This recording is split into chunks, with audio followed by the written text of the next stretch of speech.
In this section, you're going to learn how to manage the lifecycle of groups, including how to provision a Microsoft Teams team using an existing Office 365 group. And you can use the Microsoft Graph to manage the complete lifecycle of groups, including Office 365 and security groups. And that includes creating, updating, and deleting them. And as I said a minute ago, we can even use the Microsoft Graph, as you can see here, to create a Microsoft Teams team using an Office 365 group. When creating or updating a group, the HTTP request body contains the group object to create or update. And this is typically submitted as a JSON object in a string form. And this object must contain the required properties for a group, but you can optionally specify any other writable property when creating and updating groups. To create a group, you're going to submit a request to the group's endpoint as an HTTP post with the following request header of content type set to application/JSON. The body of the request should include the JSON representation of the group in the string format with the following minimal properties: the display name, the mail enabled, the nickname property, and the security enabled property. Now, if you want to create an Office 365 group, the group types collection should be set to unified. You can also configure the owners and members of a group at creation time using the additional data property. This property is a dictionary type that accepts a string as a key in an array of string references to specific user objects. For example, to create a group with the Microsoft Graph REST API, you're going to submit an HTTP post to the group's endpoint with a JSON object that contains all of the properties that I just mentioned, and you can see here on the slide.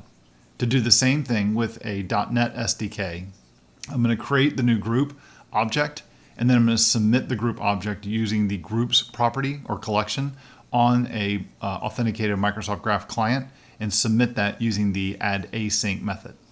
You can also configure the owners and members of a group at creation time using the additional data property. This property, it's a dictionary type, and it accepts a string as a key and an array of string references to specific user objects.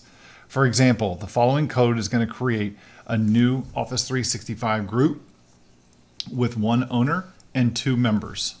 Here you can see that I'm adding in the additional data object, and I'm setting the owners at odata.bind property.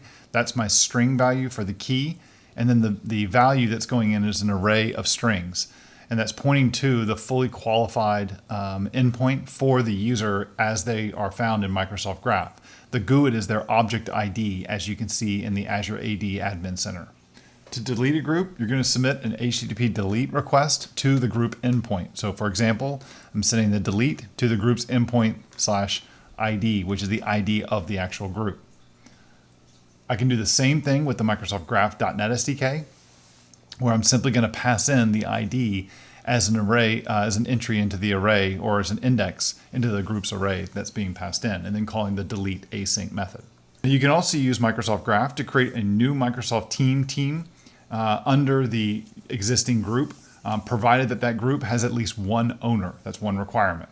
To create a new team under a group, you got to submit an HTTP put request to the team property on the group endpoint, and then optionally, you want to include a JSON object in string format in the body of the request that contains the Microsoft Teams team properties. So here's an example of what that would look like as a REST request. It's an HTTP put request that I'm pointing to the group's endpoint / the ID of the group, and then I'm adding on /team.